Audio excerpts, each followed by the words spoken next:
I have 11 standard photo Right. booths, Wow. 3 mirror booths, Wow. and 2 360 booths and an iPad booth. A lot of our customers or a lot of our audience and our friends out there that are supporting us, they're wondering like, how do I get to the second one, the third one, the fourth one?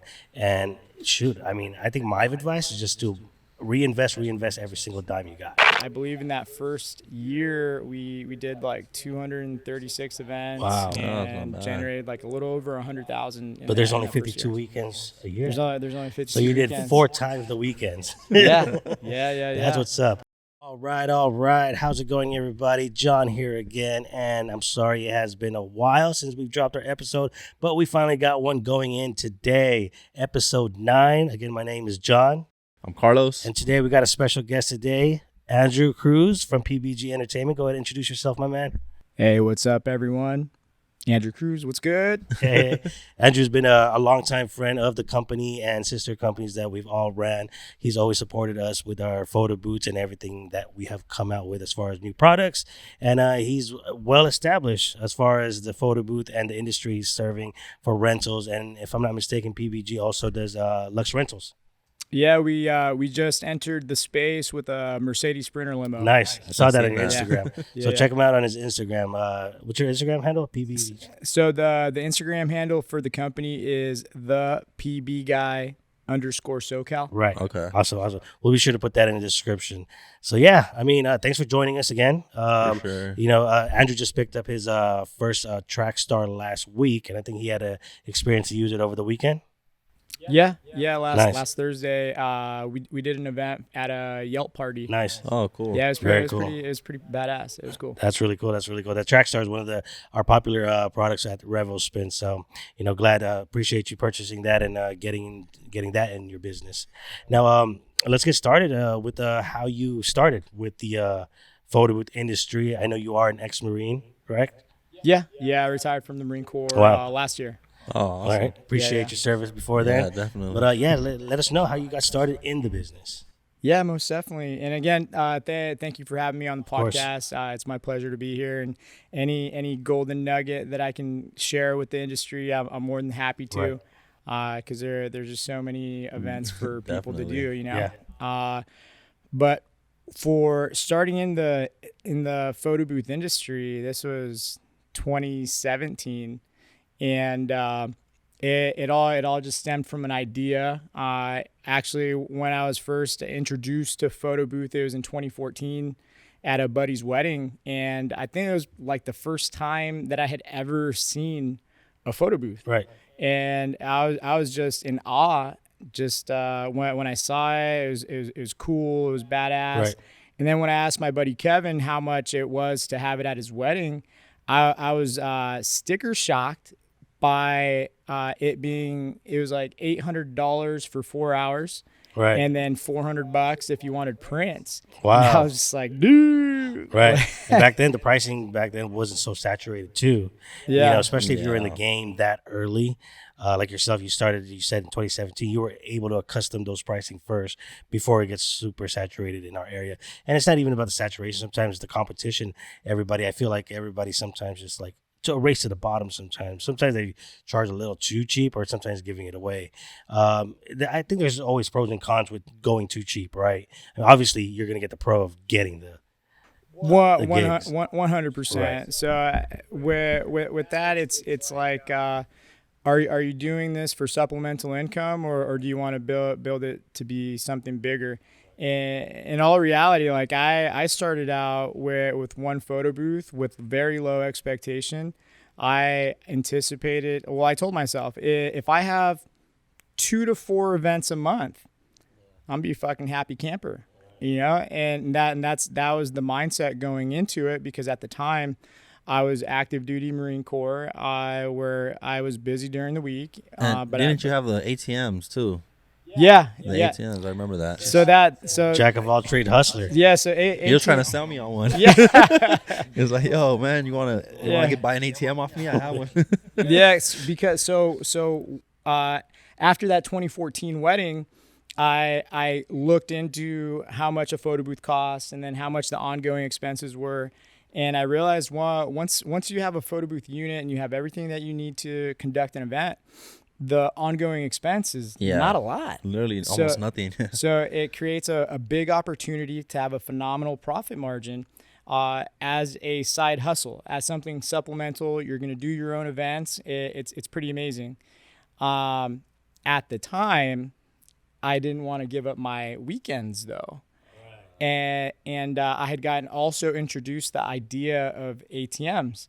And I was in the recruiting environment in that time of life. So I was very familiar with like the sales process and how that goes, my communication skills and stuff like that. So I decided to pivot and move in the direction of ATMs, and I built that out. And it was actually December 2016. I was talking to my buddy Thomas. He owns Stay Golden out of Pasadena. And but he also bought, I think we bought a photo booth like the same day. Yeah, I was there. I was the one that helped you guys out. Wow. So he had December 2016. He was like, "Hey man, I think I'm gonna go do photo booths." And I was like, "No shit." Like I thought about doing that before too. And he was like, "Yeah, you know, my aunt, she's out in the valley. She has a photo booth business. She has like 3 photo booth units, and she brought in $8,000 this month in December." Wow. I was like, $8,000. Yeah. I was like, I need to revisit this shit. Fuck my weekend. Right. Can we cuss on this? Yeah, for sure. It's all raw convo here. It's all good. Yeah. So when the idea of generating $8,000 in revenue in the month of December Blew your from someone mind. that he knew- You were just I was, we could multiply that. yeah, Yeah. because like I had at the time I had 15 ATMs and it was generating about $4,000 a month. Yeah. And I thought that was badass. And that was what I had chosen to do over photo booth because I didn't want to give up my weekend. Yeah. Because with ATMs, They're pretty self-operating, right? yeah, it's sort of like a vending machine. Yeah. So Right. I was able to refill it whenever I wanted, whenever I carved out time, but I had control over that. But when I heard the numbers, I was just like, "Fuck my weekends! I'm gonna go do this." And then so January 2017, I started the photo booth guy. I didn't have a hard time figuring out the name, Right. Because when I started ATMs, I wanted to dub that the ATM guy. Right. But the name was already taken by a Persian guy named Guy. ATM Go, guy. go figure. So Fits him perfectly. so I had to put that in the back pocket, and Yeah. it circled back when I got into the world of photo booth. Yeah. With photo booth guy. And but yeah, my boy Thomas, he was also in the Marine Corps, both active duty. We both retired from the Marine Corps, and he's crushing it too in photo booth. And but yeah, we started January 2017, and Wow. it's been a blessing ever since. Yeah. So about good 5 years plus now.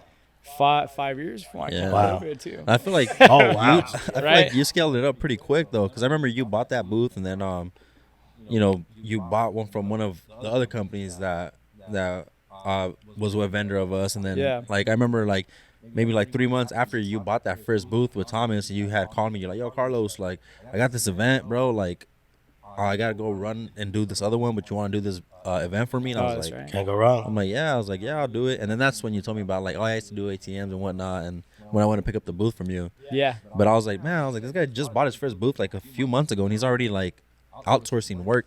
I'm like, what? That's what's up. Yeah. Staying busy. How many photo booths you have now?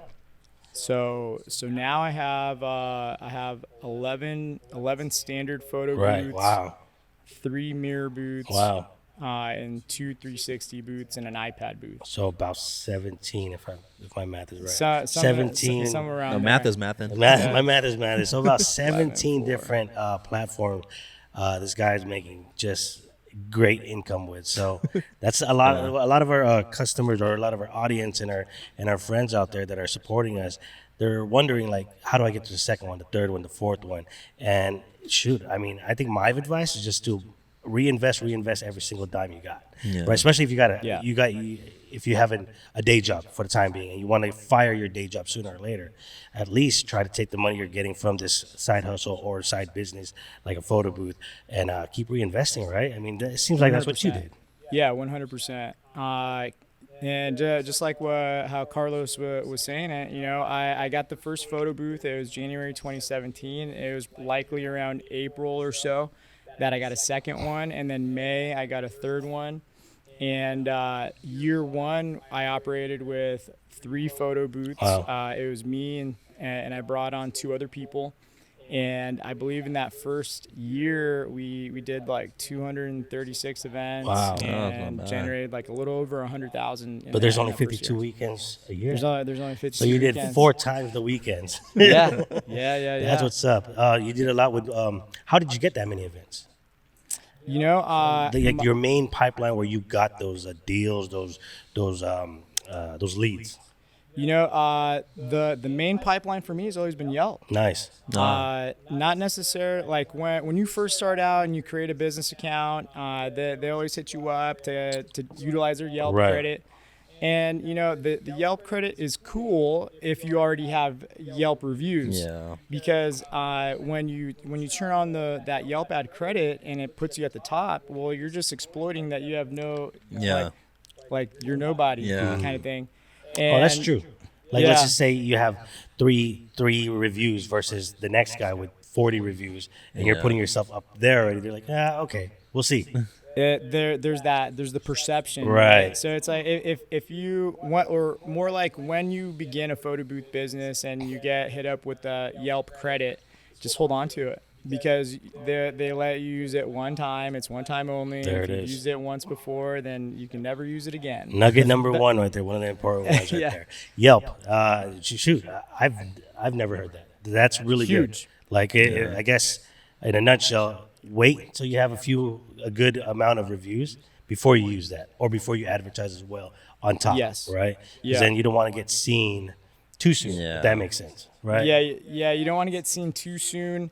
Because let's say once that click per or the cost per click runs its course and the credit is gone, if you have no reviews, then where are you on the search page? Right. So that's a challenge in itself. But I would say for anyone that's going to start out in the photo booth business, put yourself in the eyes of the consumer and think about what it is that you would expect a vendor to look like, bring to the event if you were the client, right? And that's pretty much how I looked at it, and then reverse engineered all of that stuff. So it was like, okay, I got a photo booth, but that ain't it. Right. Like I need to get a 6-foot table. I want to get a branded tablecloth to go with that. Some different backdrops, some different products you can add. At the very beginning, I some had unique props. At the very beginning, I had like the cheap Amazon sequin backdrops that are sheer.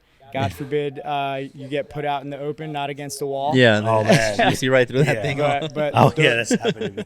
That's like the starter kit. Yeah. I think the hard plastic PVC prop signs are phenomenal. I didn't go cheap on business cards. I know you can go to like Vistaprint or whatever and get 1,000 business cards for $30. Right. But I went in a different direction. I think I went with actual like plastic business cards. Set yourself apart. They're like 1,000 business cards for $200. Right. But people would love them. Yeah. Right. So it would create an impact or trigger experience. Because we'd put them on the table or on top of the printer, people would see them and it'd be a talking point. They'd put it in their pocket. Because with most common business cards, a paper business card is a paper business card. That is true. And there's no real differentiator.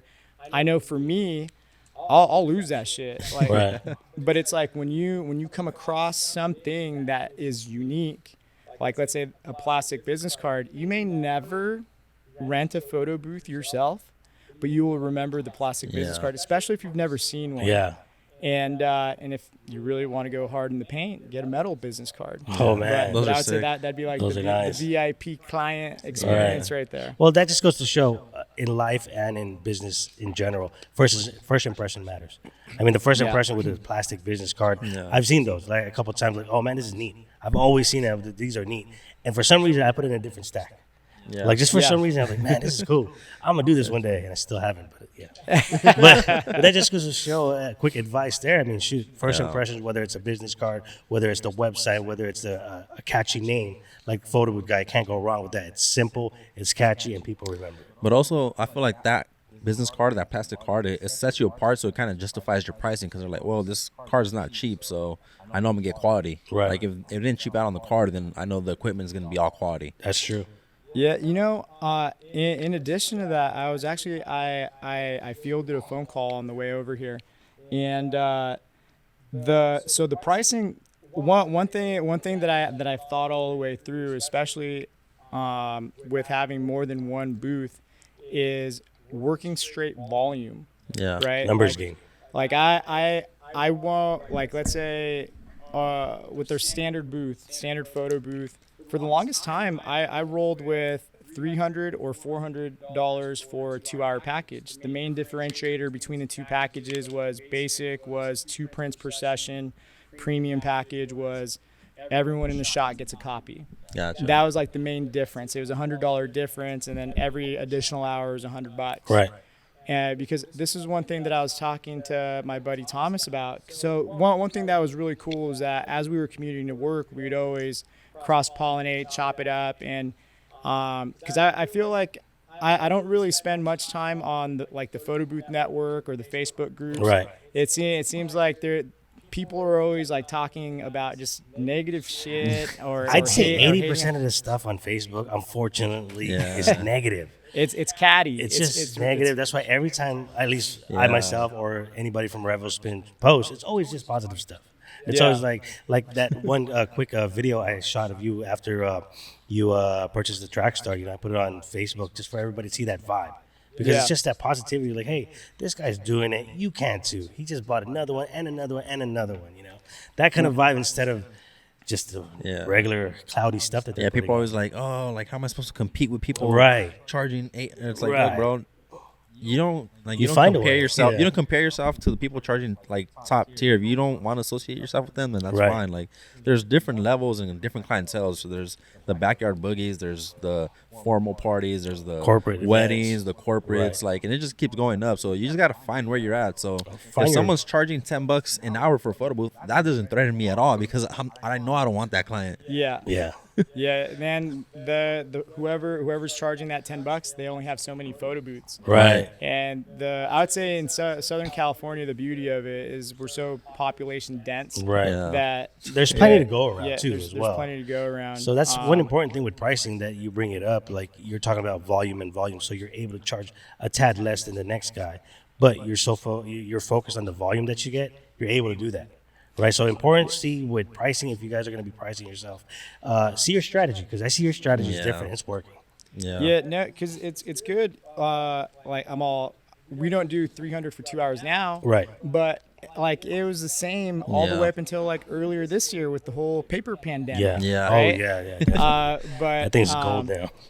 But going back to like year one, having 3 photo booths, worst case scenario, if all 3 are going out at the exact same time, for 2 hours for $300, it's a $900 night. Right. And at the time, if we're talking about supplemental income, I think I was paying each attendant for a 5-hour shift $100. So then we got guy 1, guy 2 doing an event. They generate $600 in revenue, and then $200 goes to them, and then $400 goes to me. I do a $300 event. Now in that evening, it's like $700 worst case scenario. Right. And then from there, the more booths you have like that, and that because the next year I had 6 booths, and then I added the mirror booth. So then I had 7 units. The mirror booth for damn sure is not going out for $300 Right. for, Yeah. for 2 hours. But it's like the pricing's slightly different, and then you have the ability to cater to a higher tier person. Yeah. That's And true. it's like the mirror booth is a big bitch, and you don't want to just move it around for just anyone. Right. And so when someone says, "Oh, well, that's expensive," well, then it's like, well, we have other options Right. that are more Yes. economical and just as fun. Right. Right. Adjust it to your budget. Right. That's cool. But when you have, let's say, 10 photo booths, And then if worst case scenario, they're going out for 2 hours for $300 each. Now, Right. now you're generating $3K in $3,000. revenue Yeah. in that evening. Yeah. And so it's like $300 for 2 hours is nothing to balk at, because there's some people in those groups that are just be like, oh, well, I won't go out for less than blah blah Right. blah. And it's like, all right, pimp. Well, how many events you got in Right. a month? Yeah. Right. And so That's definitely a good way to look at it for sure. And it is if you are like it, because there's two ways to look at it too, because it's you're either creating a business or you bought yourself a job, Right. right? Yeah. And Exactly. I've been fortunate enough to not have to do any photo booth events right now, and mine is more overview, operations, systems, processes, Scaling. and stuff like that. Yeah. And so that part doesn't really bother me. But now it's like we adjust price. I think the lowest tier is $350 for 2 hours, $125 for Yeah. every additional hour. And then the premium package starts at $450 and then $125 for every additional Right. hour. Yeah. And we use I've used Check Cherry since they first came out. So Yeah. I'm locked in at that like $30 a month for Yeah. unlimited Oh, events. yes. Yeah, I like So- Check Cherry. They have a good platform for sure. It's cool, and they're a local company. I think based out of Riverside, so that's badass. Yeah. The two guys running it are cool guys. But yeah, I think based off my dashboard, I think our average event's like $480. Oh, that's not bad. And I think like if I'm looking from January to December of this year, mind you, we're not fully booked for November and December quite yet, but we have over 830 events Wow. for 2022. Wow. Talking So- about numbers, great. that's high volume. Yeah. and we're just talking about volume. That's Yeah. huge. That's even at worst case scenario, you math that with $350 each, if Yeah. that, right? Do, Yeah. do the bare minimum for it and do the math, and then that's just bare minimum. That's wild. That's Yeah. It's a big wow, man. Yeah. Congrats on that. Props Yeah, to you, man. definitely, That's man. that is an impressive resume for this year. mean, I did yeah. hear this. I think it was last October, about a year ago. I heard someone was like, "Oh, there's this guy Andrew Cruz." I was like, "Oh yeah, I know him." I actually assisted him when he bought his first booth, and then they're like, "Yeah, I seen that he did like over 200 plus events in this month." I was like, "Is that true? Is that rumor true that you did over 200 events in 1 month?" Not over 200. Oh, okay. But it was damn close. I Okay. believe it was December 2019. We Okay. had about it was either like 150 or 175 or something like Wow. that. But it was a lot, man. Yeah, I think that's a lot. That sounds tiring just hearing it. December 2019. So you I- cash out. Yeah. December All worth 2019, it was like a 75K month. Wow. Which is $75,000 1 on month. photo booths, guys. See, Some Yeah. people don't even make that in a year. I mean, no, we've preached it many times. Like, you guys can make buku bucks with this. I know our partner Ray has done it. Mark has done it. He has. He's living proof that he's doing it himself. Yeah. I've done it before. And now hearing it here first on, guys, like 75 grand, 80 grand, 100 grand, it's all feasible in 1 month. You know, you just got to hustle, work the numbers game like, like Andrew's doing, and keep whacking away till you get there. I mean, it didn't come easy, obviously. Name some of the struggles you went through from the get-go up until now. I have a very optimistic, abundant mindset. Yeah. So it's really hard to really pinpoint like, oh man, this really fucked me up or set me Right. back. Gotcha. Because as the challenge or the obstacle comes, Yeah. it's always like, all right, so what do I need to do to set me up to crush this, or what do we need to do to make it right? I would say one of the biggest challenges that I face is operators to do the events. Right. Yes. Right. So right now I got re-engaged in the operations piece of the operations because I had a solid dude for about like 4 years, and he recently pivoted, went into a different direction, and replacing key personnel is a challenge. There it is, right? yeah. So That's one true. Of the, and it's like one of the things that I would say that I'm good at is I'm good at creating systems and processes. And the thing about when you have a strong number two person, and you direct that effort, you don't necessarily have them documented, right? So it's like everyone knows what to do and how to do it, but the documentation piece is lacking. Now, where that creates turbulence is if you have turnover, then when you bring on a new number 2 person, the training and development challenge, now it's my time and energy that I have to pour back in that I lived with and went through firsthand with the other person, right? So now it's creating an op tempo systems and processes to then duplicate. So now I'm documenting stuff. That's good. So that way it's a more simple process if there happens to be attrition or turnover. But I would say in the world of photo booth and in my gym businesses and stuff like that, I feel like my leadership style isn't like authoritative or dictatorship type. Right. So my turnover or attrition rate is not. I don't have a problem keeping people.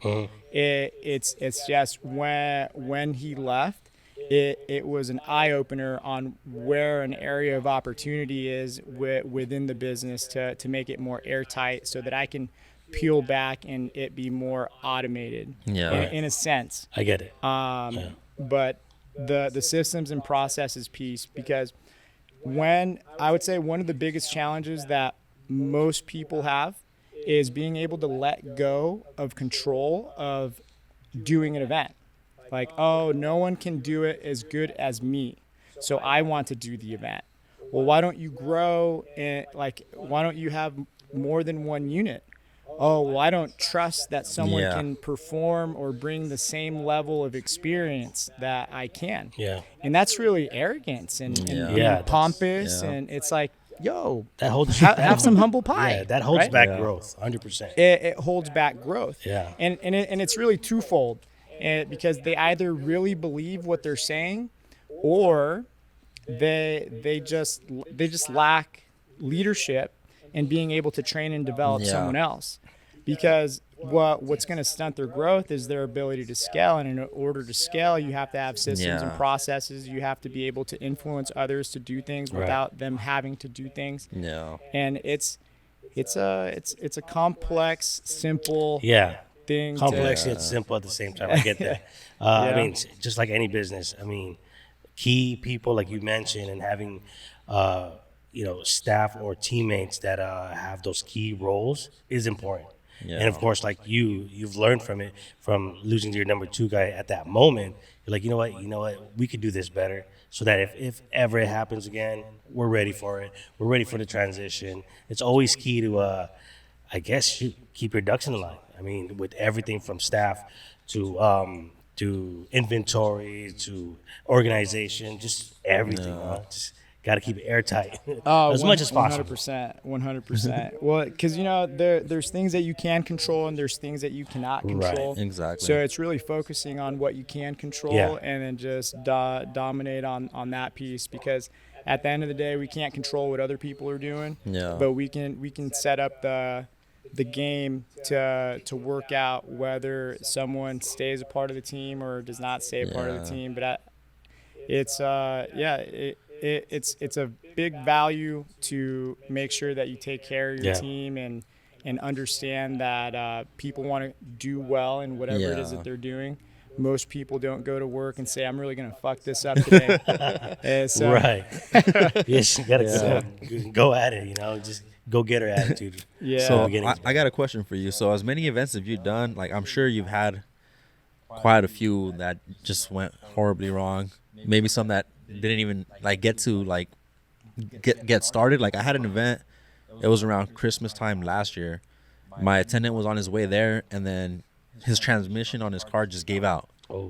And then he's in downtown Los Angeles, can't get off the freeway, and he's just no transmission, so he's stuck. And then the person calls me, they're like, hey, are you guys still showing up? I'm like, I'm trying to figure out if I could get someone who has an event nearby that is about to end soon and make it over there. But unfortunately, we weren't able to, accommodate him. But I was like, you know what? I do apologize for it. But, you know, your next event, we'll take care of it just for this inconvenience, you know. And then they're super understanding, and I still do events for this person. But when you've had events like that where like it was just something completely out of your control, that like, oh man, you weren't able to deliver, how, like, what would you offer people to like kind of just keep them as a client?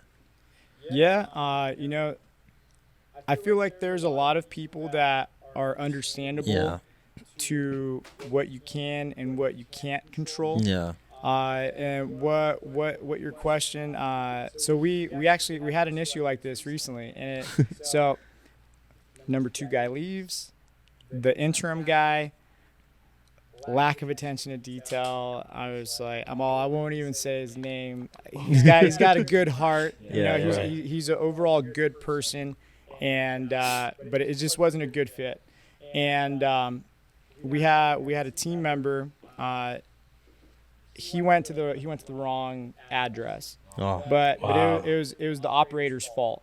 Like he looked at the wrong day. When he drove to Pasadena, he was supposed to drive to Yorba Linda. The event was in Chino. Oh my God! Yeah. I'm sorry. The event was in Yorba Linda. Right. Our warehouse is in Chino, so it it should was down the street. Yeah, it should have been like a 20-minute drive, but he ended up driving to Pasadena. His event on Sunday was in Pasadena. Well, anyway, we find out that he's not at the event at event start time. That was a fail on our part, and this is before I got re-engaged. Like these are some of the things that prompted me to like, okay, I need to step in and figure this shit out. We get in contact with the operator. He's all flustered and he's upset. He doesn't want to take the equipment to Yorba Linda on the way back from Pasadena. He's done. He feels like he wasted his time.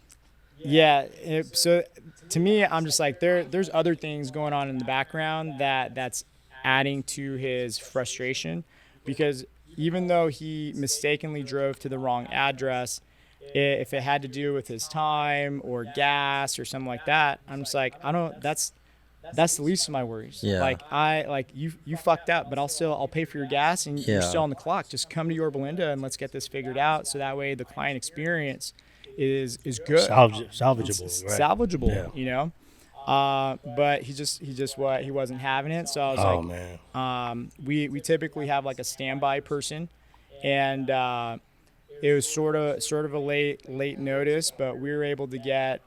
We ended up taking a mirror booth out to this event that was supposed to have a standard booth, and we had some issues go with the mirror booth. Of course it was. When it rains, it pours. Of course. Yeah, it sure does. And I forget how much the client paid. It was probably like $600 for 3 hours, and they ended up getting 2 hours of service, much later than what we had anticipated.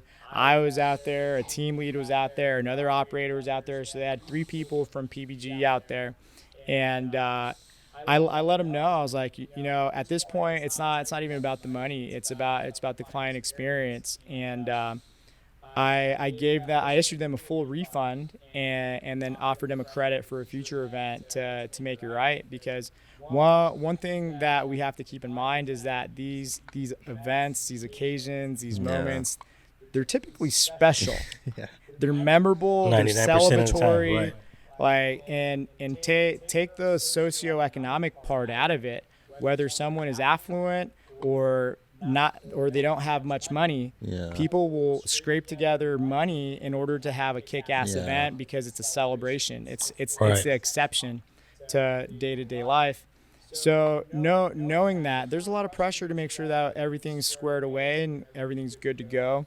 And we were unable to deliver. They're very like understanding and appreciative of the 2 hours of free service with the upgraded photo booth unit, and then also the credit in the future for moving forward. But it's all about just making it right. You know, as long as someone doesn't feel like they're getting scammed or you're being greedy about like you whatever. just don't care. You know? Yeah, because they were able to see the struggle, and I think the act of kindness was more reinforcing that, like, hey, it's not even about the money. I'll give you all your money back. I care more about your experience, and this is how I'm going to show you. Right. That's awesome. Yeah. I mean, that's one thing that it's inevitable. Like in this industry, like you mentioned earlier, the cost of owning and operating a booth is not too much once you already own it. But that is kind of the problems you have to experience with, like, sometimes mid-event the flash just stops firing off and you're like, oh man. So like I learned, like, all right, always try to have a backup flash, always try to have backup Everything. cables, backup accessories, Right. anything. But I mean, that's probably like the only issues you'd have. But we always try to keep like our attendants like well prepared, like extra power strip, extra hot shoe, just whatever we can, just to avoid stuff like that. Because a lot of times stuff just goes wrong that's out of our control, and that's what we try to do. We just try to tell people, like, you know what, we understand that this is not the experience you paid for, but give us a chance to make it right, and we promise you that we'll deliver. So I feel like that helps. Not only like you said, it's not really about the money, it's just about the face of the company, and then people just keeps that reputation. Yeah. So then people are like, all right, you know what, I'm gonna keep give them a second shot, because I could see that they're really trying to go out their way to accommodate me. And I got that credit. Right. Yeah, and I got that credit. Yeah. Just goes to show, man, preparation is key. Right, 100%, like yeah. whether you're preparing 2 or 3 days before, having backup everything, like you're saying, if shit hits the fan, shit hits the fan. It's just how you approach it, right? Yeah. Like yourself, you were able to accommodate the clients with another booth that you fortunately have of, and then he was able to give them credit as well. So preparation is key to run a good rolling rental or photo booth business. It's just always preparation for the next event, for this event. It's just going to keep you guys going. So 100%, that's a pretty good story, man. I like that. I like how you were able to overcome it, 100%. even with that guy, just not like, no, I'm good. Like, that's a big, that's a huge curveball. No, that's Yeah, that's one of those things you just can't control. Like he was fed up, and it's like, well, what can you really do to the guy after? That was a first. Yeah. That was a first. And I will say this, I was very hands on from 2017 to 2019. Right. Like I did the scheduling, I was doing the templates, and I was substantially more engaged with the team. And when I was engaged with the team, none of that shit was happening. And it's because it was just the way I'd put it on my leadership style, but just taking care of the team, doing team building like quarterly. Right? Because I'd say 2019 we had a team of like 15. Wow. Right? We had 12 photo booths. Let's say in that example of December 2019, having 150 plus events, we're having like anywhere between 45 to 60 events per week in that month of December. 15 or 14 team members with 12 units. If someone sneezes or gets sick, we're fucked. Right. Because we're damn near going one for one. Mm-hmm. There isn't like, there wasn't a spare body. It wasn't like, oh, we have a family emergency or my tire is flat. Yeah. Like there's none of that. Like everyone showed up, they did their thing, and it's like it was outside of like having to do so many templates. It was a smooth December. Right. I think the chaos was the template building. Yeah. But having that cohesive team vibe, super important. Yeah. And I it's agree. like I think earlier this year, so because I've come from such a dynamic spread of the Marine Corps, and then ATMs, that was a solo thing, but from the Marine Corps to photo booth and having a team that's pretty much, it's an independent thing. So it's like having influence over people when they have no supervision is a challenge in itself. Yeah. To the gym operations, all very different areas of business, different industries, and all of that. But I invest in myself in going to like personal development, events, seminars, stuff like that. I network with people, and I was having a conversation with one of my friends, my buddy Frank. We were going to this Level Up event hosted by my buddy EJ, and I was thinking to myself, like, what is the common denominator in the different areas of business, and I broke it down to 4 main pillars, and the 4 main pillars are leadership, communication, mindset, and systems and processes. And that's something, those are 4 different areas that you can take a look at, reflect, and self-assess and see how good or how not good you are in those 4 areas, and come up with some actionable steps to further develop or further polish those areas of how or who you are to be able to execute better. That's good, man. Right. I like that. What was the 4? Leadership. Yep. I know the 4th one was system and processes. So it was, What was 2 and 3? It was so leadership, Communication.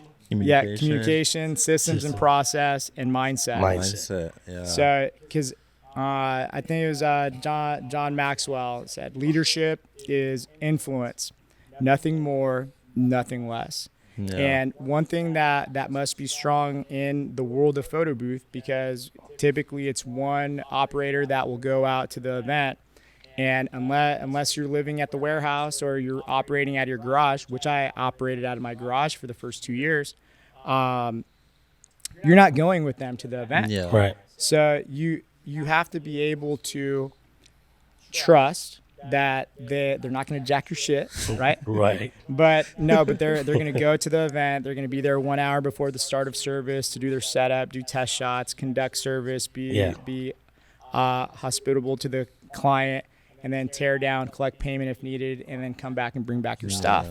So there has to be a certain element of leadership, so that way they can fire hot and the client experience is good. They understand what to do, and they want to do well because they want to represent the brand or just you in a good light.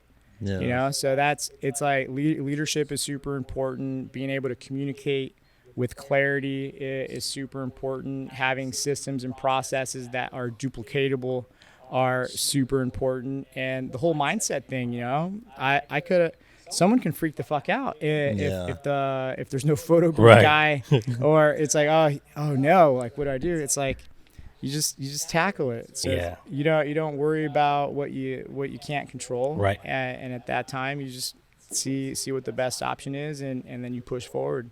Man, wise words. I like that. Yeah. Speaking of networking, we were talking about that. How important was that for you, for your growth of your business? Networking events, networking gatherings, social gatherings. I would say networking events, social gatherings, they are what you make it. Yeah.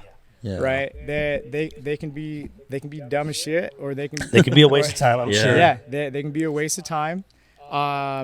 Or you can learn or meet someone of value out of dumb luck. Or I would say that having a mentor is super important. Yes, I agree. It can do wonders. It can collapse time.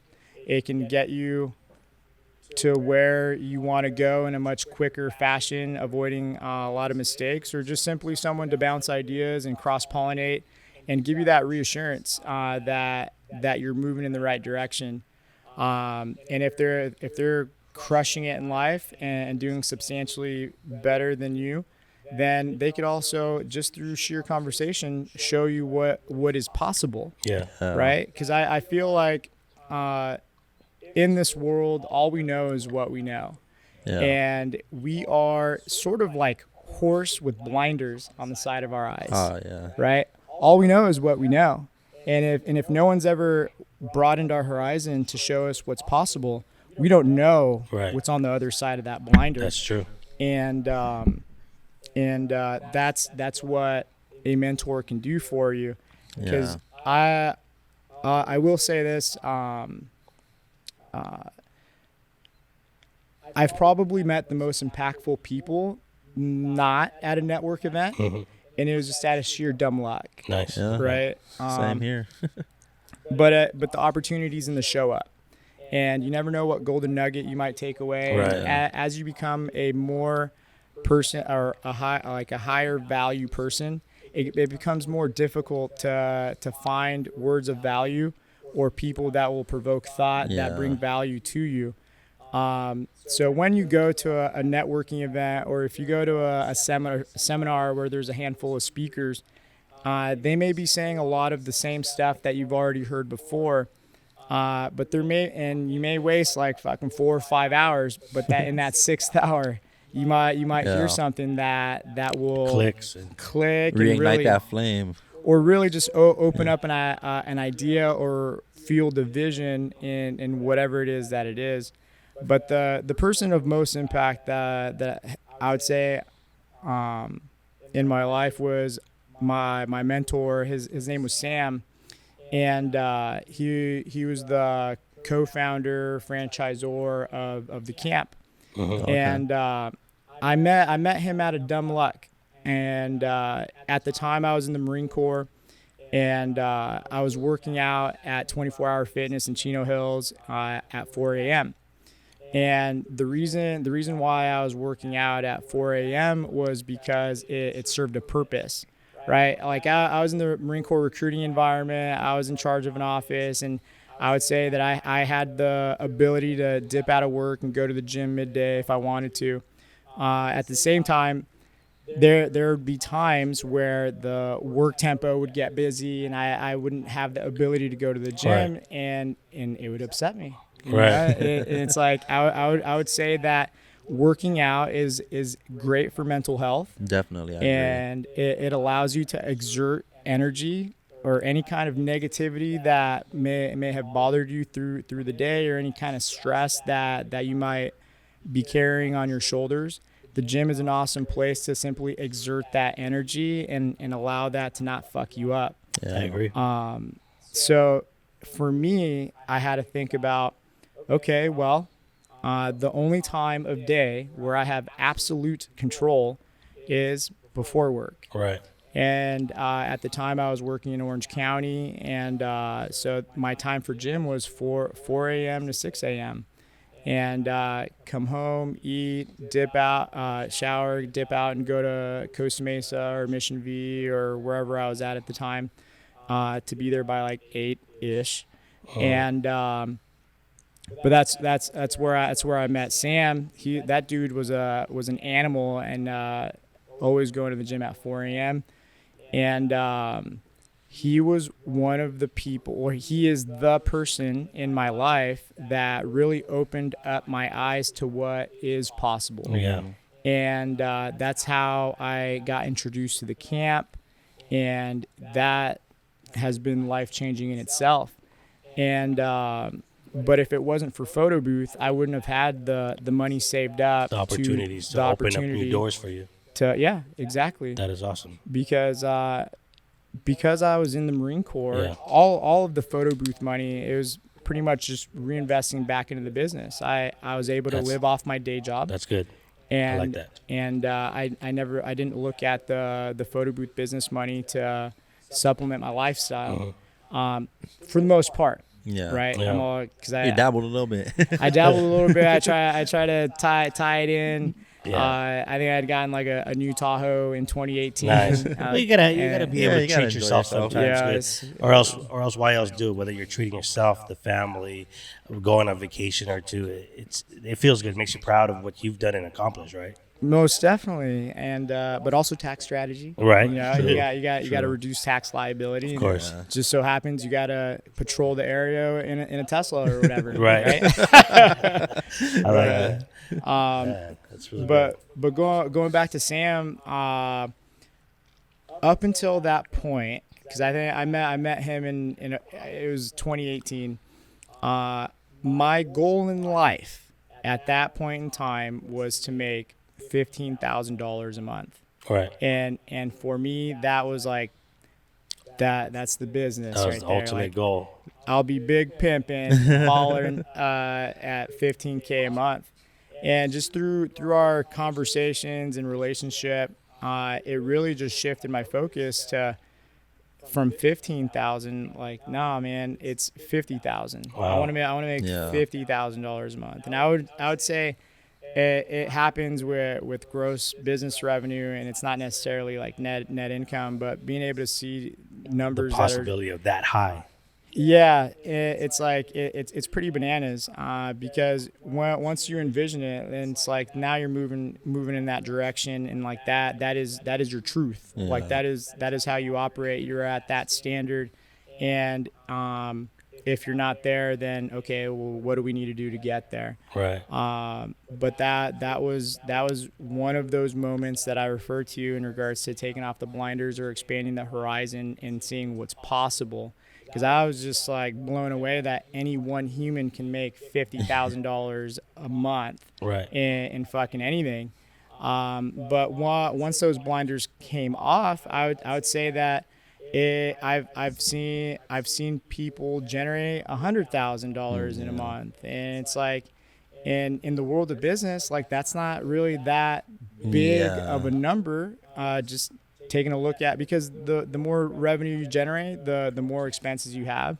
So then it's taking a look at like profit margin. I would say I've generated a lot in gross monthly income, but with the 20% profit margin in one area or 30% profit margin in another, it's still a fat fucking paycheck. Yeah. Can't go You know? wrong. Yeah.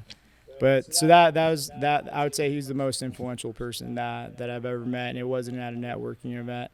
It was just through commonality of like fitness Right. and working out, and just so happens he was a dude who was a multimillionaire. That's what's up. Yeah, that's really cool. Yeah, I mean, I think having a mentor is definitely important too. I myself have had one.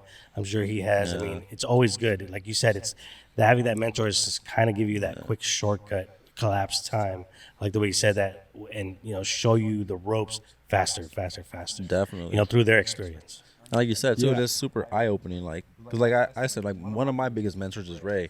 I met him literally just pure luck. Like I was working retail and I was like, I don't want to do this anymore. I quit my job. My cousin's like, yo, I need a ride to pick up my last paycheck. Turns out he worked for Ray. So I go, I'm sitting in the lobby of the office. Ray walks in. He's like, are you here to meet someone? I'm like, oh, no, my cousin, he's picking up his last paycheck. He's like, well, your cousin's leaving, so I need someone to work. You want to work for me? And I was like, all right, perfect. I just quit my job at Target. So, yeah, like, all right. you got? And then, so at first I was working with him, but like he had me doing sales, but I wasn't a salesperson. Didn't know nothing about sales. And then I was like, maybe this is not for me. But I feel like Ray just took it upon himself, like, I'm going to turn him into a salesman. And then he just, no matter how many times I'll try to quit or like leave, he'll just be like, all right, bro, how could I make it so that you could come work for me? Because I really like you, bro. I see potential in you. And then now I'm like, and now I'm just like, oh, crazy. Like, I never really have to punch a clock, and I'm able to maneuver, and I was able to pick his mind. And then, I met John. I'm able to just pick their mind about everything. And they just taught me how to be an entrepreneur, and it's just a blessing, like just pure dumb luck. But, just the fact that you're open to listening and then seeing the bigger picture, then, you definitely realize like, oh man, like the first time I did a photo booth event, I was like, $300? And what? Like, you can make $300 this quick? What? And that felt like a lot of money because, working retail, $300 is like a whole week's paycheck. Right. Yeah. So I made $300 in one day for an event. I'm like, oh man, I'm on something here. That's $300. No, that's big. That's big. It's eye opening too. It really is. I would say for the people out there that like they hear the word mentor, now they're gonna go on a witch hunt for a mentor. Oh no, right? I think it happens. I mean, I think it's in my personal opinion, I think it's closer within your circle of reach than you think. Like, whether it's you going to the gym 4 in the morning, meeting someone and pondering with them and just, chopping it up and just kicking it off from there, or him just sheer luck, just going there with his cousin, and that was it. It happens. You don't have to go out there to find it. But yes, you can go to seminars, you can go to networking events, trade shows, and all these things to better yourself and better yourself in a business. But when that mentor comes, you'll know. Yeah. Pick their brain and keep at it. It's like love. You don't go looking for it; it finds you. Yeah. Yeah, that too. I would say I wouldn't be opposed to going on a witch hunt for a mentor. Oh, that's though. true, actually. But I would say one word of advice that I would say is be mindful of their time and Of be course. a person of value, be selfless. Right. Exactly. So in anything, when you're aiming to get value from someone, make sure you make some deposits before you aim to make a withdrawal, right? Oh, so man. it's like Sure. whatever value that you can bring to them, that is one way that you can engage in some sort of conversation, because you got to think, when a person of value puts themselves out there, or they're easy to contact in one way or another, many people will want to take. Right. They want to make withdrawals without relationship. Right off the Right? bat. Yeah. And it's the best way to build rapport and establish any kind of relationship with anyone is by giving first, with no expectation. And the law of reciprocity will give it back to you in one way or another. And I would say that was one thing that I've learned over the years, because I grew up as a only child, man. Yeah. And I never had to share shit. And it's like you like naturally grow up sort of selfish, right? But as I've matured, and who knows, maybe I would have looked at this in the same light had the information been introduced, or whatever, at an earlier age. But the law of reciprocity, being more selfless and giving to others, giving to others with having no expectation, and just being a person of that nature, the universe gives back, man. Yeah. The universe gives back. 100%. I totally agree. Now, really quick, now that you're 5 years into it, or just about, or just a little bit over, if you could tell yourself something 5 years ago, what would that be in regards to the business? Because I feel like that experience you've had for 5 years is a lot. It's a good resume for a lot of people to look up to. I think like the audience here can get a lot of value of the 5 years you guys. So if you could tell yourself something to yourself 5 years ago, what would that be? Let's see. As far as advice. Me today to 5 years ago, I'd be like, hey, dude, it's fucking well worth it. Keep going. Yeah. It's wash, rinse, repeat. Yeah. It's fucking well worth it. It's going to open up doors of opportunity well beyond what you've ever thought. Any question of doubt, fuck that. Just push forward, because it's gonna bring a wealth of opportunity, and keep going. Sometimes there is that doubt. I mean, that was well said to yourself. If it was 5 years ago, that's a really good advice to yourself. I mean, sometimes people have that self-doubt. Like, yeah, should I not? A lot of times. You know, yeah, exactly. A lot of times for sure. Everybody deals with that, I feel. Yeah. That I would say that's the biggest hurdle that anyone will ever overcome to even touch the water of entrepreneurship. Right. Self-doubt and lack of self-confidence in their own abilities to execute. Whether it's photo booths or any other side business you're thinking of, just do it. 100%. You know, just do it. Take that leap of faith in yourself. Invest in yourself. If you have that extra cash saving, it's not going to do anything saving. Yeah. Put that into something and invest it and watch it multiply. You'll lose money if you just leave it in the savings. 1,000%. Yeah. Oh, man. I saw on another podcast you were on, they asked you a question similar as like saying like, you know, what's your end game or whatnot, and then I saw that you said that basically you just wanted to spend more time with family. How close have you gotten to that from that podcast to? You know, I've come a lot closer. That's awesome. You know, I would say in the world of entrepreneurship, the question is always when is enough? Yeah. Right. And who knows? There may never be enough. Yeah. And it's mainly because we get a thrill. I would say entrepreneurs in general get a thrill of the excitement of the uncertainty, and we have confidence in our abilities to execute and get shit done. But I would say what we would all aim for is to be able to provide for our families whatever resources that we need to provide in order to set them up for success, and be able to control our time and have excellent experiences. And all money does is create conveniences and comfort. Yeah. And that's really speculative on whatever your level of comfort is, whatever your standard is. So it's not, you don't have to make 10,000 in a month. You don't have it, like 1,000 can hit the mark, you know? Right. Different for everybody, for sure. But yeah, I know I've made my family a priority. I would say my wife, Kelly, she's one of the key personnel that pushed me out of doing so many photo booth events, because when I first started, I wanted to do all the events I possibly could. Yeah. And naturally, she complained that I was doing events Friday, Saturday, and Sunday when I have a Monday through Friday job, and it forced me to think, how can I generate more money and do less events? And the natural answer to that is more booths. Right. You know, so then at that point, it's stop being selfish about trying to get all of the monies for all of the events, you know. Be selfless. Give people the opportunity to work and get money in their pocket. I think one quote that or one line zinger that comes to mind is, don't be greedy. Pigs get slaughtered. You know.